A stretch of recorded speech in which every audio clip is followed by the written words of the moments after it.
You know it's Friday when you hear that catchy little jib right there of the SIP welcome intro video. And tonight we have got a absolute killer lineup for you. This is SIP episode 70. So as everyone knows, we like to begin with famous Chicago Bears numbered 70. And since I grew up in Chicago, I can tell you it's a hard one to find Chicago Bears named 70. But I do want to say hello to Alyssa Nelson, Christopher Palm, Debbie Long, Ivy and JR, Jan Kiefer from Chicago, who we got to meet out in Napa about a month and a half ago, Jim Brubaker, who just got back from Napa this week, Karen Anthonys, that might be one of your two guests, Catherine Jurica, Kathy Migliavacca, Kathy that might be, I'm going to go with, that's Katie's. Lori's here again, Mark Salazar, Maureen Grinnell, Peter Glick, also in Chicago, Sean Manning, Payroll Vault in Colorado. This is going to be a good one. I'm very, very excited. We've got a two people in the shot. And as I said, SIP 70, we're going to go with Dennis Lick, offensive tackle for the Chicago Bears. We have got an Italian, by the way, just for those of you that don't know, today is International World Grenache Day. So in celebration, we're going to talk Sangiovese. Because that's the way we roll at Cellar Angels. We don't coordinate our calendars with the Hallmark company. So we're going to be talking about Migliavacca's Sangiovese in a second with Katie and winemaker Vin. But before I do, many of you are new to the program and are curious on, well, hang on a second. How are these folks drinking Katie's wine ahead of this broadcast? And the way they're doing it is they logged on to the Cellar Angels website at www.cellarangels.com, and they simply navigated to what we refer to as the SIP kit. So the SIP kit is your SIP virtual tasting kit right here. It has 4 or 5 bottles in it that are on the next Friday's wines for 4 or 5 weeks in a row. This week, we're featuring Migliavacca Wine Company 2018 Sangiovese. Next week, Guderian wines. We'll talk a little bit about more of that at the close. But we're going to get into it because Sangiovese is not a widely planted varietal in Napa Valley, which is a shame. And a group is decided, or actually 2 people are trying to make a change there. And with that, I want to welcome our 2 guests, Katie Migliavacca and Vin Traverso of the Migliavacca Wine Company. Cheers, you guys. Thanks for spending some of your Friday night with us. Cheers. Cheers. Thank you. Virtual cheers. Virtual cheers is right. Those are the best kind. So yes. Let's start with Migliavacca because unlike Traverso, it's just not a name that rolls off the tongue. Yes. So, and here's what I love about this, because I've had 60 plus trips to Napa Valley, been going there for 23 years, had never heard of the label, the brand, the history until you were kind enough to reach out and say we should talk via an introduction. And yet yours is a history that is storybook, romantic, pioneering, persevering, resistant, resilience, everything. How did you start at the beginning? 1866. Well, in 1866, when I was alive back then, a lot of things were happening. You look amazing, by the way. Thank you. Thank you. So great-great-grandfather immigrated here in 1857 from Pavia, Italy, and moved to Napa in 1866, started making wine out of the back of a grocery store off of Brown Street, for people that are familiar with downtown Napa. It's close to the library. From there, in 1874, he ended up building an actual brick and mortar location, which is, on your screen. And it's pretty impressive when you have your name on a building. I wish I had that before. I wish that building still stood today, but it doesn't. So let's go. It's actually exactly where the library is now. That's the back of the library. If you're at Napa Mill, which is where Silos and Angels is, you're facing the back of this, which is the back of the library. Yeah. So he built his wine. So he built the winery. It took up the entire city block where the Napa County Library sits today. And next door to the winery, he also built a home, the Migliavacca Mansion, which is fortunately still standing today, but they moved it. It's now on 4th Street. So let's see, 1874 that was constructed, and then he won several awards for wine. Let's see, I guess the one we'll go to is he won a gold medal in France at the Paris Exposition in 1889, and he won awards all over the world. Was one of the largest wine producers in the state of California. Was very successful during his time in business. It's an amazing story, and you read back on the ingenuity, the inventiveness. He was the first person to have a patent in Napa. He was the first millionaire of Napa. Just really inspiring stuff, and just the Italian heritage and coming over and then moving up here to Napa at a very, very young age. It's awe-inspiring just to see the grit that was required in very, very difficult times. And just before everyone, I want to give Vin a nod, because as we know, it's harvest out in wine country right now. And for Vin to sit down and take 3 hours of his time this evening to talk during this entire I'll be asleep for the last 2. He's been here doing his makeup for the first 2 hours. So you are right, it's 3 hours. There you go. But Vin, thanks so much for taking some time out. I changed my shirt for this. That was I did. I heard about that. So now, Katie, obviously you weren't around in the 1860s. When did you first become aware that your family had something going back 5 generations that caught your attention? Very young age, way before drinking age, which everyone has heard by now. But I remember going into the den of the family home that I grew up in and seeing photos of Giacomo and Maddalena, my great-great-grandfather and great-great-grandmother, and photos of the, old logos, which most people have seen this also, but this specifically, which is mirrored. So I don't know if you can see it that well, but anyway. Hold it up to the camera. No, it looks great. It's correct. Perfect. There's pictures on like the den of old photos, black and whites and stuff like that. And so you're a little girl and you're just looking at them starry-eyed. And I knew, that's my last name, but I didn't understand beyond that, like really the significance of the history. My dad had explained a lot of it, and my grandparents at that time could tell me a lot about the history, but I just didn't fully grasp it. So I remember feeling from a young age like I had to do something about it, and just that I was so curious. I was incredibly curious about it.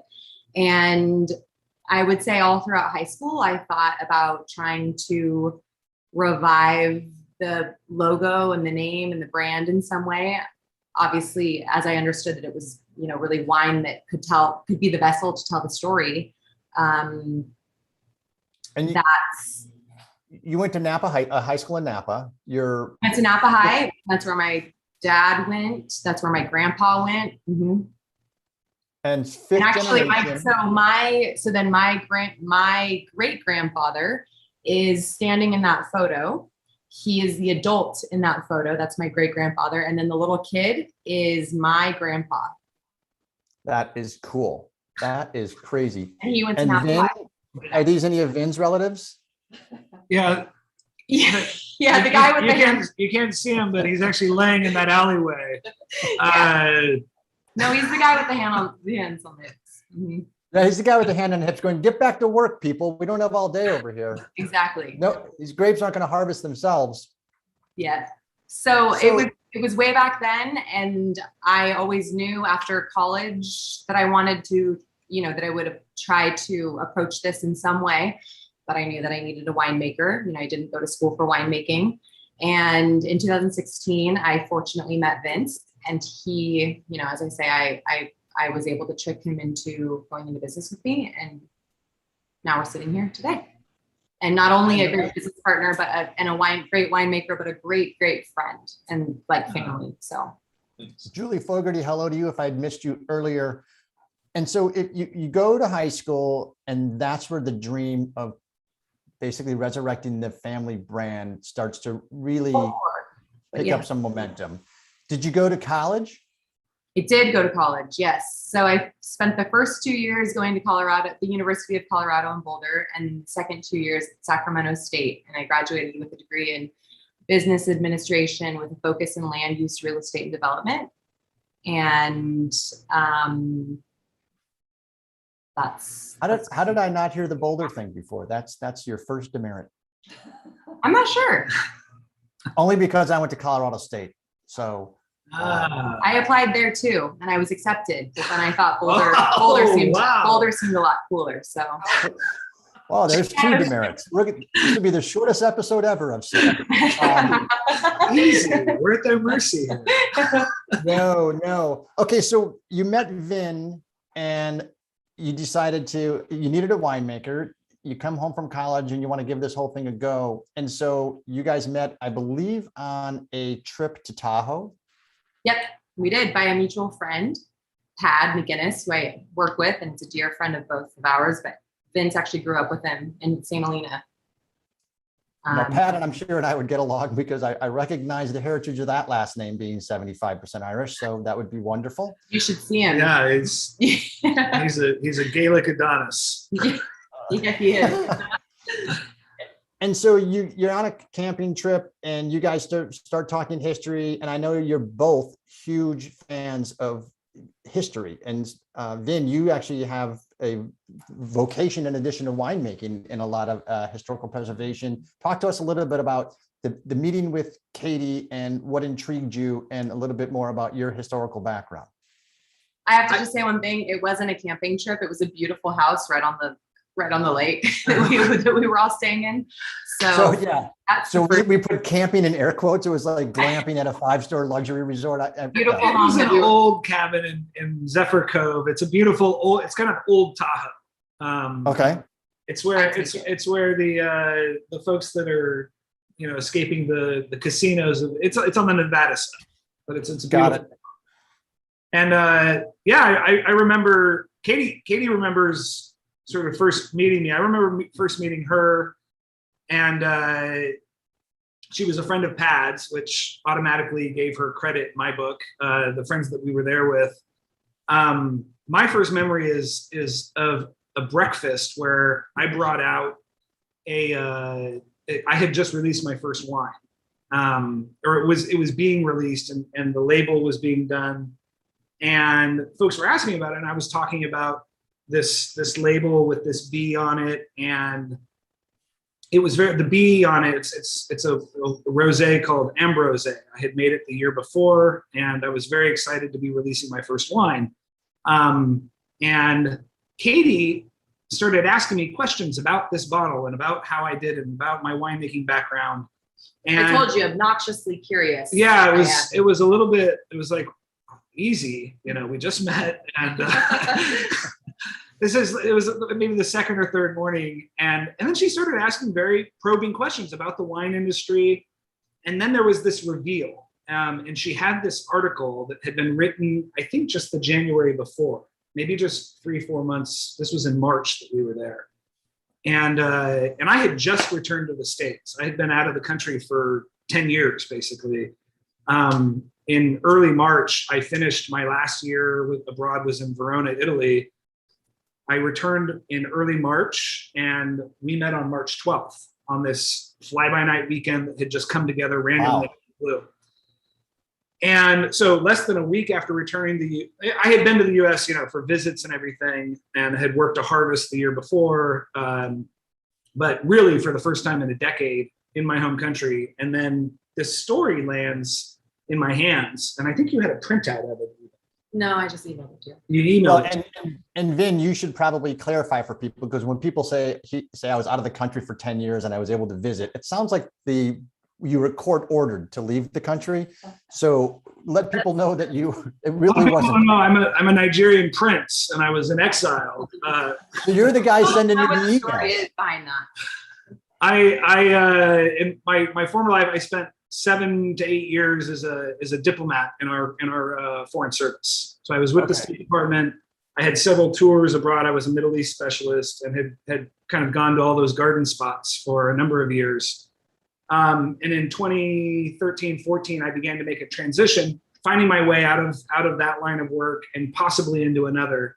And that landed me in Europe, doing a master's degree in enology and viticulture. in France and in Italy. And as I was finishing that up, I was sort of putting my life together here in the States, trying to make some sort of a homecoming. I'm from the Napa Valley as well. I was born in Napa, at the same hospital Katie was born at. Actually, Katie was born on the same night. No, you were born like the morning after. My brother was born the morning before, or the evening before. Their birth announcements are in the same newspaper. We were just hours apart. Of the Queen of the Valley, yeah. So it's all, Wow. it's all very.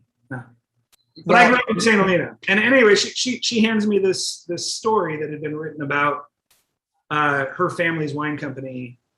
And for me, it just scratched every itch, because I grew up in this place, and the history of its winemaking traditions and its agricultural legacy, it goes back much further than a lot of people recognize. And as I was approaching the wine industry, and you be with your tasting room professionals or friends that were talking about, when Napa wine became good, and there was just this idea that somehow we only started making good wine in the 60s and 70s, and that it was the French who told us we made good wine in the Judgment of Paris that somehow gave us a seal of approval. And I'll say that that might have been very helpful for sort of the modern sort of blockbuster business era of Napa wine, but knowing that a wine company like her great-great-grandfathers was producing world-class wines in vintages in the 1860s and 70s. We're talking 11 years after the classification of the Grand Crus in Bordeaux in 1855. And you have gold medals coming from California wines, not only in Paris, but in Dublin and Chicago. The world's this medal's from Chicago. The World's Fair. Yeah. So Well, and then it's interesting, a couple of different things that I want to tie together here. Giacomo was a huge exporter of wines, and all these barrels are going down the Napa River, and they're going all over the world in the 1870s. When you think about that from a technological marvel, it's amazing that he was doing this in the 1870s.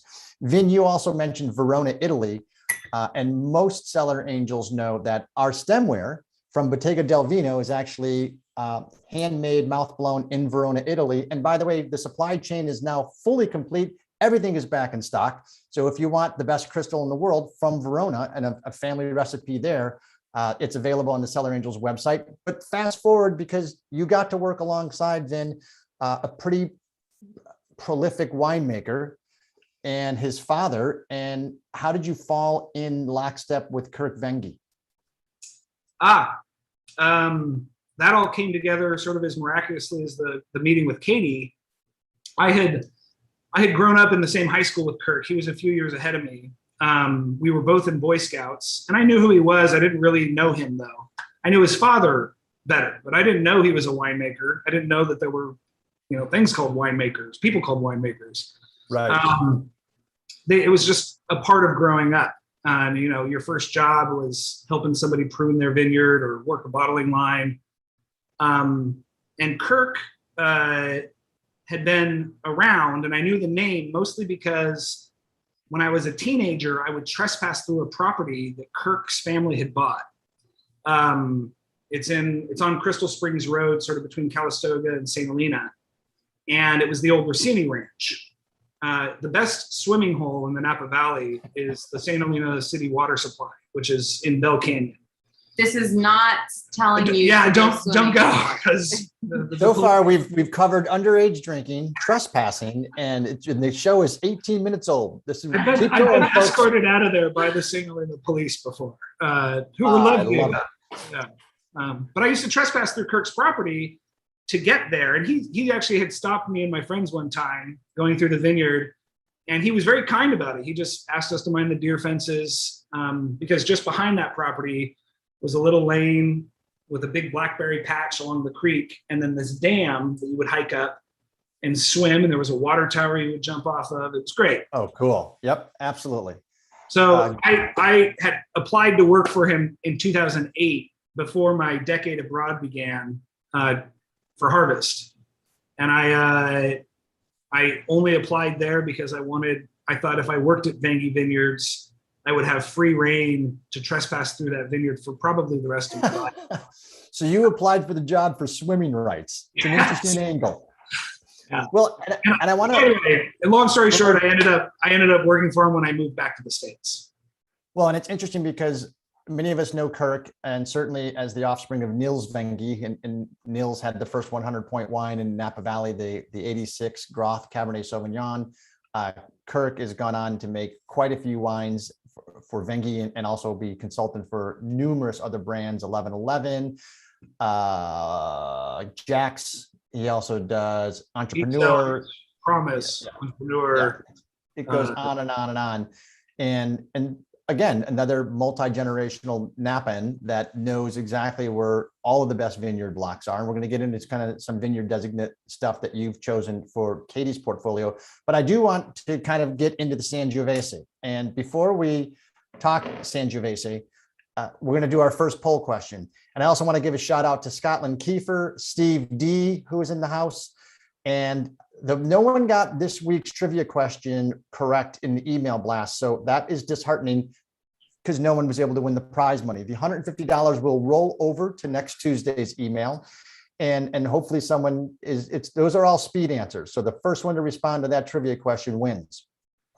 So let's go with tonight's first poll question. And Katie and Vin, you can't answer. So today there are over 250,000 acres of Sangiovese planted in Italy. How many are planted in California? Ooh, I like that first answer. Not enough. 600, 900, 1,500, 1,800 are the answers. And I don't hum the tune to Jeopardy any longer, but you all get it. This is a countdown. So we're going to give this 7, 6, 5, 4, 3.2. Let's go. Put your appetizers down, grab a mouse. I know.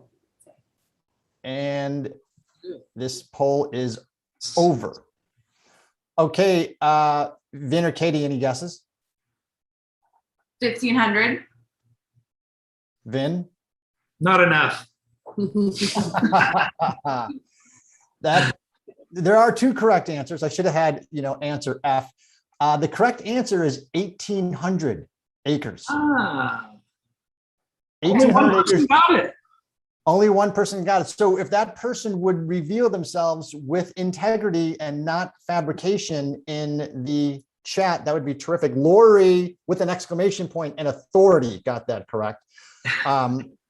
Make certain we get Lori's email.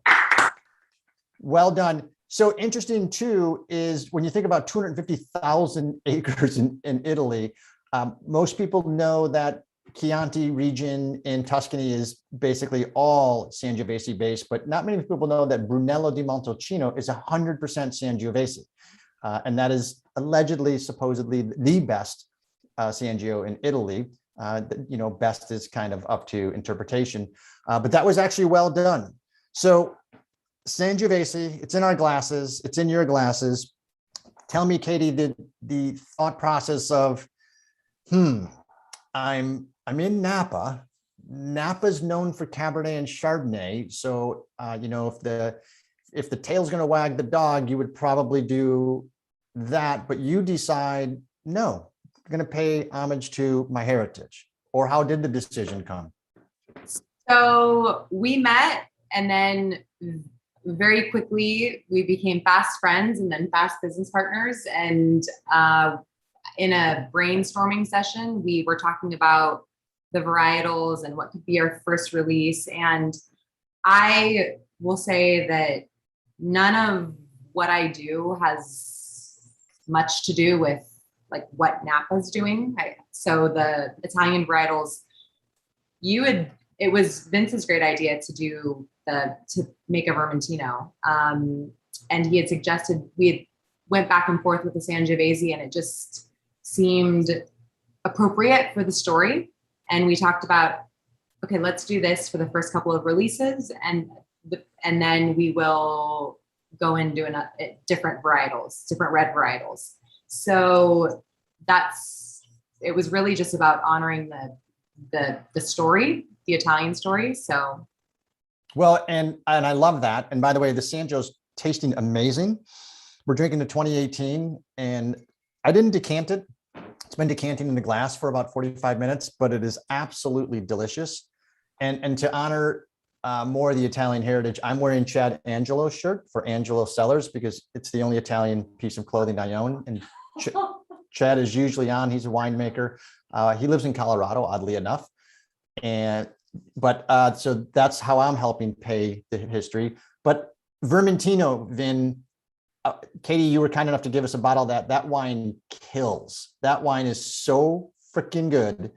And so good. I can say this unequivocally. We don't drink enough Vermentino in the United States. So tell tell people a little bit about the flavor profile of the Vermentino grape and why it's so ridiculously good. Well, and that was, it was opportunistic, I'll say too, that the tail was wagging the dog a little bit. We wanted to pay homage to the Italian history, but it was really what was at our fingertips to get and work with growers and produce wines that would live up to the legacy of Migliavacca. And the Sangiovese I knew would do it because I had been working that vineyard for a number of years with Kirk. It had been in his portfolio. It still was in the B Cellars portfolio up until a couple of years ago. We're now the only one, and it's on a song that Glenn from Antica, the Antinori family that farms world-class Sangiovese vineyards up on Atlas Peak. I just sort of wait for his phone call every year, and I know that he's going to call me. And he actually called me on Sunday, and I pulled in 1.3 tons of Sangiovese today because he knows that we like it. He knows that we do a good job with it, and he keeps coming back to me every year. I don't have a contract on it, but by the grace of God and Giacomo Migliavacca, like watching over this, we get that Sangiovese. The Vermentino is the same way. The Vermentino was a grower that we knew in Lodi who had been making it with some other wine producers we were working next to. And we were able to share that crop. And we knew that it was special stuff. I'd been making Vermentino off the Mahoney Ranch for a number of years. And tasting this crop out of Lodi just showed me what Lodi can do. And there's a larger story there. The new vintages will be featuring a lot more Napa fruit, but that Lodi Vermentino, it just knocks your socks off. It falls somewhere between what people expect from a Sauv Blanc and what people are expecting from a Chardonnay. And if you're not one of those two people, which, the wine world is not binary, that's where I think we found our sweet spot. It's like Gadarian and Chenin Blanc. And it just echoes kind of the Cellar Angels mission for the last 11 years is we're not big into mass-produced wines. And so you have the contacts via Kirk and also Katie yourself as well, being a fifth generation person, that there's just small production vineyard blocks available and kindness is infectious. And so people give you a call because they know you're going to take great care of the fruit. You're going to be respectful of it. You're not going to dilute it in a blend of something like that to where it doesn't get the focus that it deserves. And then you get a bottle like this. You get the Vermentino, you get the Rosato. And it really I say it all the time, we drink serious wines at Cellar Angels. We just don't take ourselves too seriously. So, but this is a perfect example of what I'm talking about, the relationships that you have and the fruit access. And you mentioned the Antinori Antica vineyard, and we're going to show that in a second on Google Earth, everybody's favorites. But I encourage people, if you haven't ever picked up this book called The Hills of Chianti, it is a story about the Antinori family, and they've been making wines in Tuscany for 17 generations, and they've got a vineyard that we're going to show you here on Google Earth in a second. But before I do that, and before we turn cameras on, we have a kind of a hard question for Katie. It's a poll question, and so it's our final poll question. You can't answer it yet.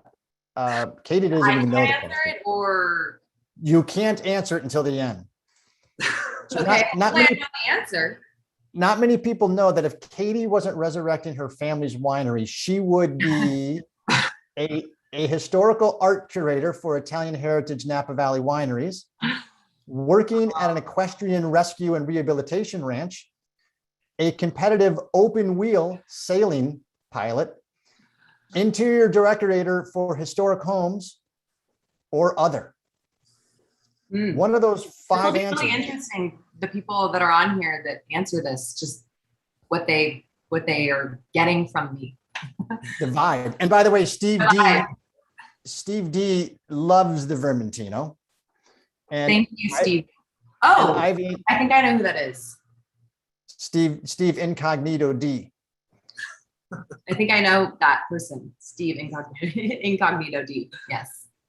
All right, we're going to give this 5 more seconds. 4, 3, 2, 1. And Lori has indicated via a back channel communication that she's letting her $150 ride on this answer.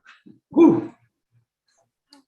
So now I'm going to share the results. And interestingly enough, Wow. Yeah. shockingly, no one picked other, because I took 4 stabs out of thin air and came up with those potential vocations. But if you weren't in this noble pursuit of resurrecting the family wine brand, what would you be doing? The answer is what everybody else, the majority answered. Yeah. Mm-hmm. I don't know if a bunch of people on here are my friends and family that have different names, but I love horses. I love animals. If I had all the money in the world and could just sort of kick back, that would for sure be at the top of my list.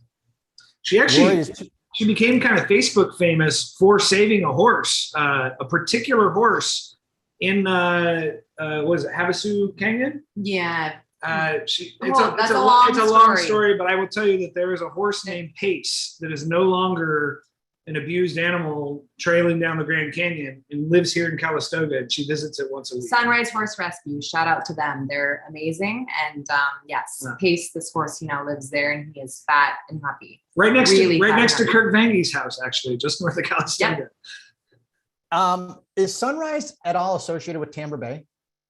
So Tamber Bay was kind enough to, I don't know what the agreement was with them, but Tamber Bay was nice enough to let them use the back part of their property, which is right. It's the fence line of Kirk's property. Right. Yep. While they were searching for their own property to buy. And so now they are still on Tubbs Lane, but just further, if I understand, I think they're just further east now on Tubbs Lane. Yep. So. No, and I applaud that vocation. You're going to not have an opportunity to do that because you're going to be working tirelessly on the wine brand. So absolutely, yes. The horse thing will always be. I grew up with horses and I love them. They're my favorite animal, and I'm still like a 8-year-old child when it comes to horses. But yeah, that'll be my. Interestingly enough. Background. Likewise, I grew up with Arabs, and I refer to them as 2,000-pound lap puppies. I mean, all they do is just want to cuddle and play, and I'm a huge fan of horses. So by the way, we're at the bottom of the hour. So if you want to turn on your cameras, Mission Control is going to make that possible. And with that, I'm actually going to show some folks a little bit about where you're located and specifically where the Antinori vineyard for the Sangiovese is, or at least I'm going to try to. So for the new people, this is, you should recognize this. Yeah, that's Earth. That's Earth. Cellar Angels actually. I'll give you the coordinates for Vince's house if you want it. Want them. Cellar Angels, for those of you that don't know, we are an 11-year-old direct-to-consumer company. So all we do is source winery partners and make them available to our marketing base around the country, but we only feature wines from Napa and Sonoma. So most of these wines that we feature on the Cellar Angels website are exactly like Katie: limited production, special stories, special people, special fruit sources. So what many don't recognize is just the amazing complexity in dirt when it comes to Napa and Sonoma County. So to give you an example, there are 100 soil types in these 2 counties. That's more than 50% of the total soil types on Earth. So more than half of the soil types on Earth are located in these 2 counties. And that is part of the reason why there's such incredible diversity in wines. There's actually 12 soil orders in the world. 6 of them are in these 2 counties. And then you want to break it down further, there's 33 different series of soil in these 2 counties. And so whether it's the maritime influence of the coastal fog in San Pablo Bay, the geological influence of plate tectonics and the shifts, the volcanic eruptions, all of that, and the Mediterranean climate, of which only 3% of the world is a Mediterranean climate, it just lends itself to be one of the finest grape growing regions on the globe. It's also the only reason why we focus on it, because there's just some special juice coming out of here. Now, the Antinori property is actually, as the crow flies, about a half a mile across from Stagecoach. And Stagecoach is a tapestry of fabric of vineyards that is unlike any in the world. And so here you get a chance to look at Stagecoach, beautiful 400 plus acres under vine, 600 acres total, 660 or something like that.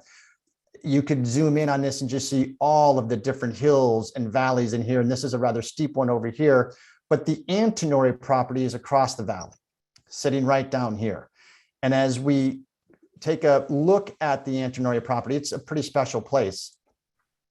You can see the topography changes. And it's got everything that you would want to have from a vineyard location. It's eastern facing. It has semi-pseudo flat, but it also has very hillside and even steep terraced vineyards. We can zoom in a little bit further to this property, and it's just, you can see it's just a magical place. And again, when you've got, if you're familiar with the wine called Antica, A-N-T-I-C-A, that's, the Antinori family from California. They put the two names together, making wine for 17 generations. They know a thing or two about sourcing from vineyards. And this is where, if I'm not mistaken, Vin, the Sangiovese is sourced from. Yes, you had a perspective of the exact block it comes from. The 18, actually, if you rotate this around, we're looking at the A16 block here. It's on the very left-hand side of the screen. But if you rotate it around and we look at the south-facing hillside, we're up in block 56, which is sort of across this little valley. You see this little lane that runs down the center of the view. This? Or this? Now I'm turned around. Oh yeah. So further up, sort of up to the top left-hand corner is where our block is. It's a property that goes back, just like it's a long property like Stagecoach. Yeah, right up. Okay. Yeah. Yeah. So it's just a special place, and we've actually done and sourced a lot of fruit, and a lot of producers that we've worked with have sourced a lot of fruit from Stagecoach. And I know that when we've filmed up there, they've all said, "Yeah, don't get the Antinori house in the drone footage." I'm like, "Oh, okay." Did not know that was off limits, but they've got beautiful lined streets here with trees. The property is meticulous, and they call you because you're Vin Traverso, and they say, "We've got Sangio for you." I'm buddies with Glenn, their vineyard manager, and I worked with Kirk. We were sourcing out of there for B Cellars and for Vangi, the A16 block and the 56 block for years, and making incredible Sangiovese. And then I asked Kirk when we were launching Migliavacca. He has a very high regard for Katie and for what she's doing, and I said, "Hey, I don't like to poach vineyard contracts, but if you'd be okay, I'd love to get in for a couple of tons." And now we're the only ones left up there. Everybody else has sort of moved on because Antica has taken up more of their own grapes. Right. Yeah. And side note, good swimming hole, bad swimming hole, not good. Not good. Not good. No, it's maybe in when it's fresh in the spring, but when I'm there sampling grapes in the fall, yeah. Not so much. Yeah. Awesome. No, it's such a pretty property, and the soil diversification up there is amazing because you get a lot of that red soil, you get some of the runoff, you have the gravelly soil. Because if you zoom in on these vineyard blocks, this is all rocks that they've actually removed out of the vineyards. So it's just incredible diversification up there. I love this property. You can see the rocks in here. So it's a neat place. So congratulations on having the relationship there to source this fruit. Thank you. Go ahead. Well, I was just going to say, you can see the old A16 block. So on the very left side, the top left of the screen, right there, that's where we were pulling from before. That vineyard has been pulled. That was the old Sangiovese block.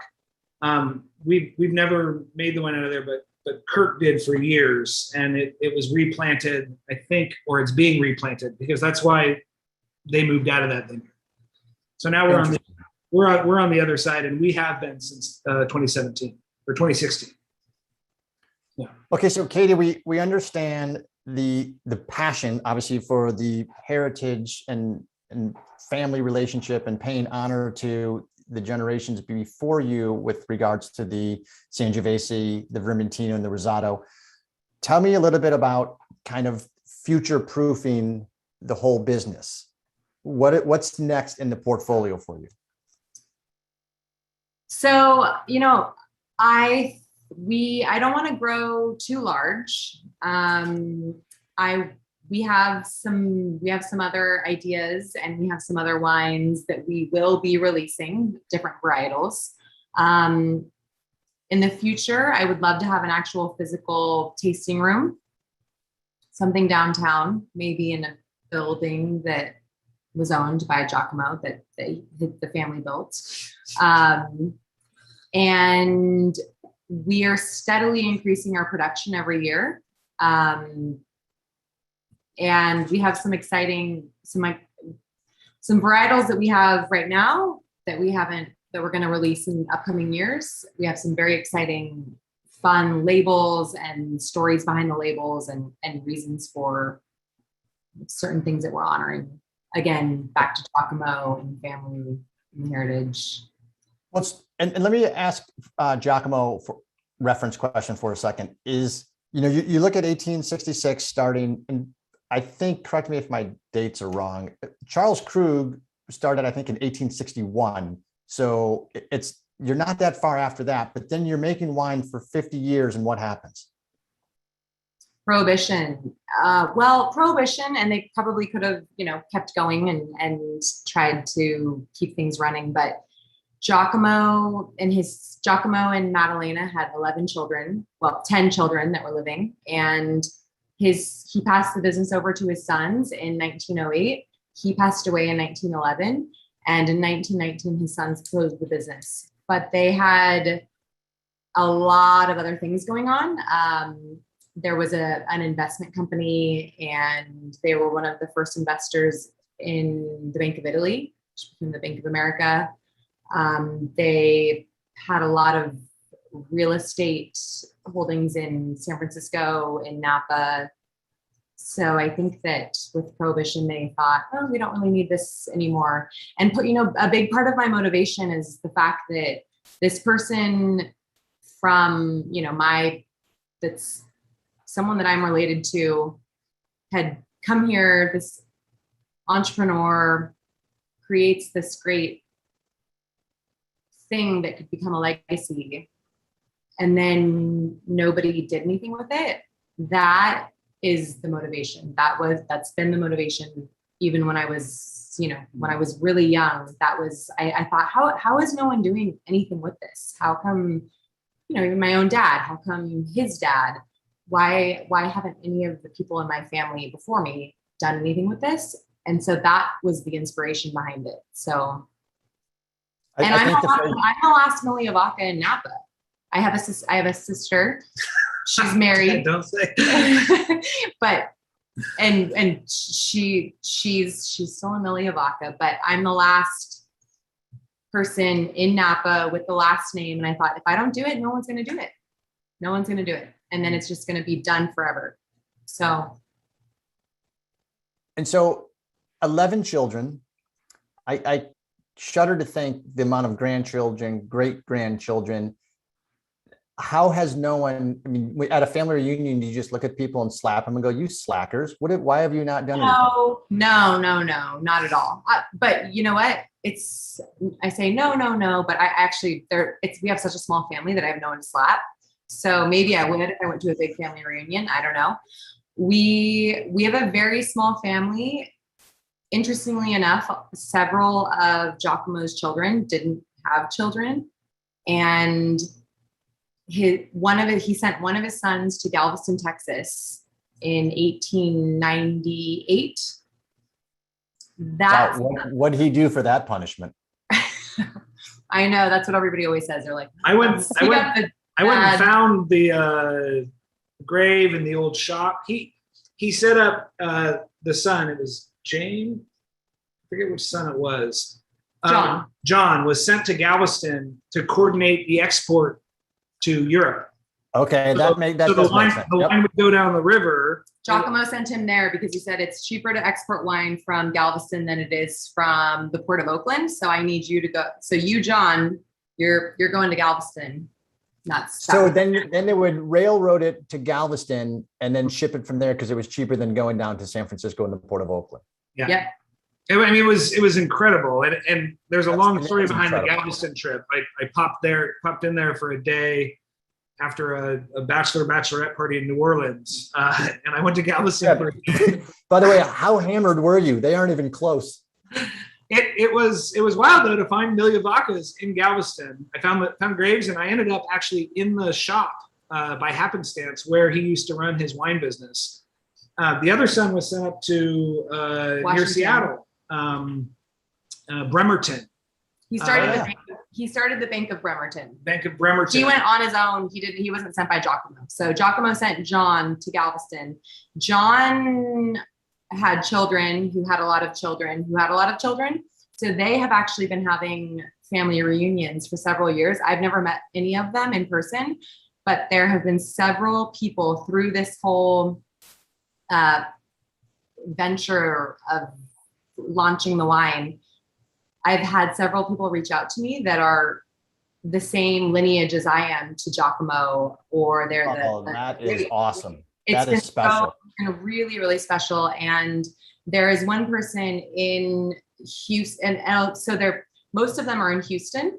And there's one person in Houston. His name is John, and I think that he's the great grandson, and he is the person who sent me most of the photos that I have and any of the old photos that I post on social media.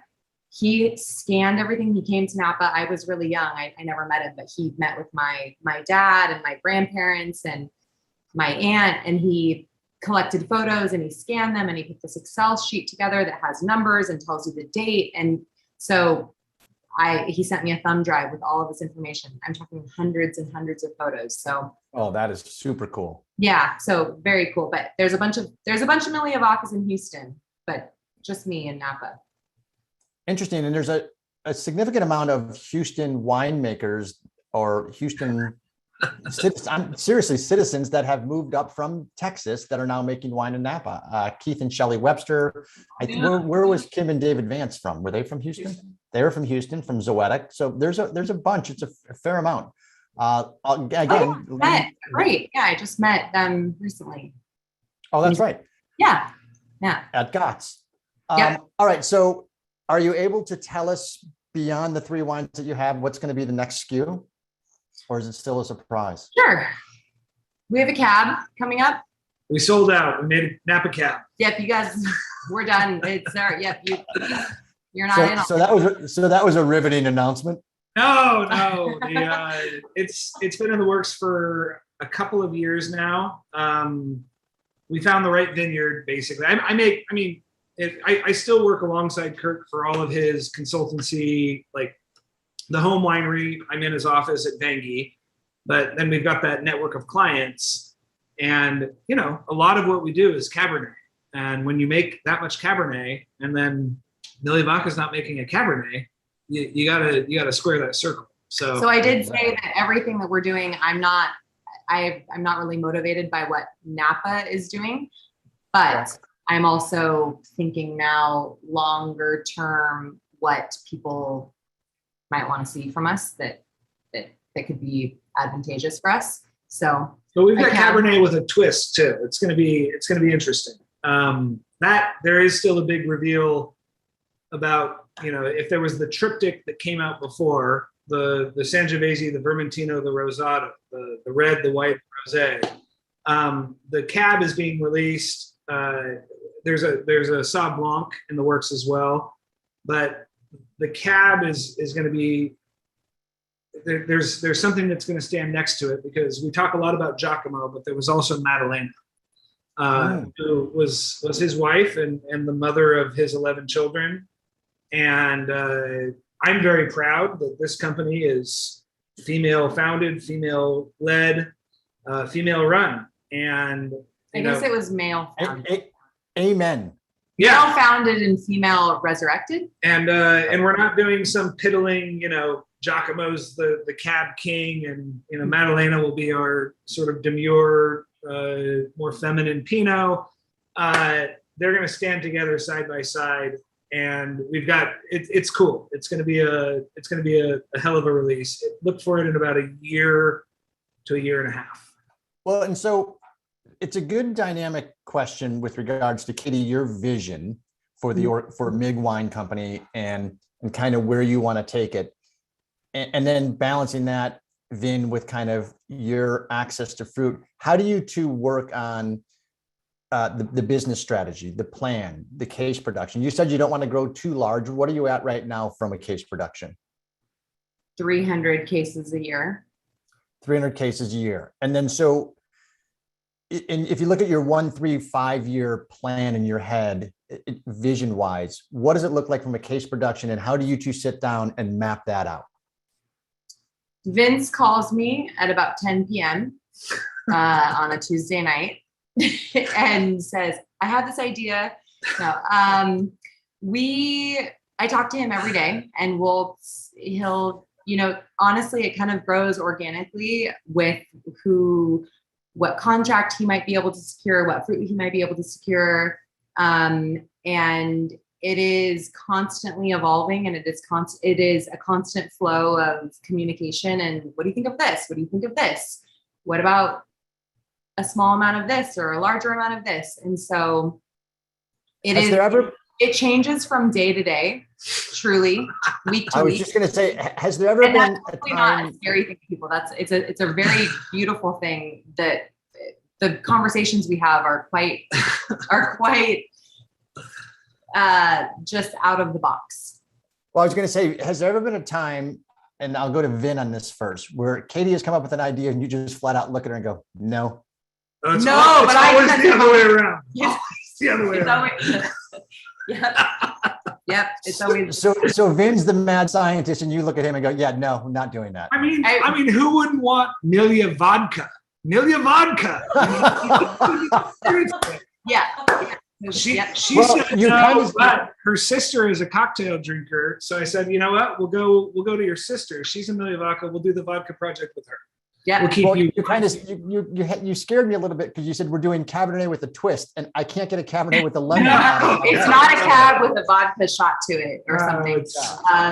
It's just there's something extra to it that's really fun and special. And I always get nervous about that question when people ask, well, what's coming up and what varietals are you thinking about? And I get nervous because he's made it this big secret. And so I feel very like, we just can't, it's going to be something interesting. That's all. If you want, we're in the cone of silence. I don't know. Let me see how many participants are here now. No, we're not going to say anything. See, he looked as if I was crazy. Too good of an idea. We were this close, Katie. We were this close, and Vin ruined it. No. One more glass, I might have said. But. Yeah.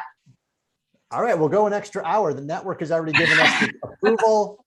Hopefully we can do this again. No, it's really there's something to be said for tradition, and we know how to make good wine. We have great vineyards, and we work with great growers. We grow and farm our own grapes. Katie picks grapes every year. So there's a lot of handwork in this, and sort of where we've come from. But it's interesting to think about what this industry and what Napa and Sonoma, and for that fact, California wine is going to become. And I'm excited for prospects in Lodi.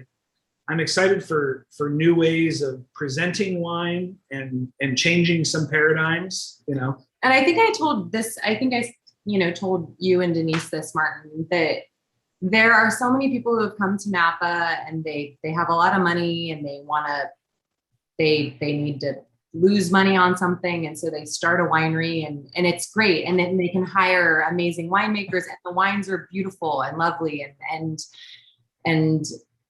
they can build a great facility, and it's an amazing experience, and it's wonderful. But I think that the kind of the heart and this, I would have never set out to do this if it weren't for the story. I know the market is saturated with brands and with great wines. And so if it weren't for the story to sort of, hopefully set us aside a bit and be something different, I never, ever would have set out to do this. So I think it's, go ahead. Even in the telling of the story, there's a connection, because all of us have at one point in time stood in grandparents' studies, libraries, and seen black and white pictures on the wall of different, the clothing that they were wearing, horse-drawn carriages, those sorts of things. You're like, and you just look back in wonder and amazement. And so you took that kind of awe and that curiosity and said, I need to dig into this. And hugely, like an obsession. Yes.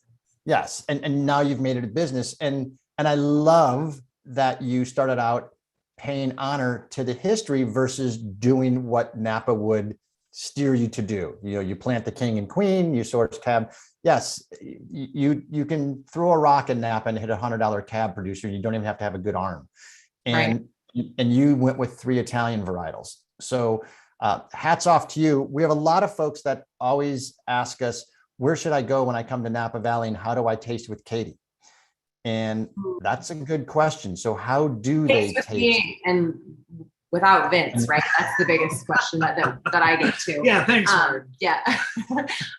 So as we've talked about, Martin, for anyone that wants to taste with us, get in touch with Cellar Angels and they can give you our information, or reach out to us directly, info@migwine.com, and we can figure something out. Right now, we do not have a physical location that we can technically taste wines, bring people to taste wines, but we are working on that. And that is something in the near term that we want to secure and be able to offer. And the beautiful building downtown that is the old Victorian house, how soon do I get a room in there to just sit and relax? And what's the permitting process on that? Working on it. And we have, so the Migliavacca mansion, for people on here that don't know, that Giacomo built that for his family in it was finished in 1893. And we have a tiny little space in it. It's like a closet, but it's great. That's our address.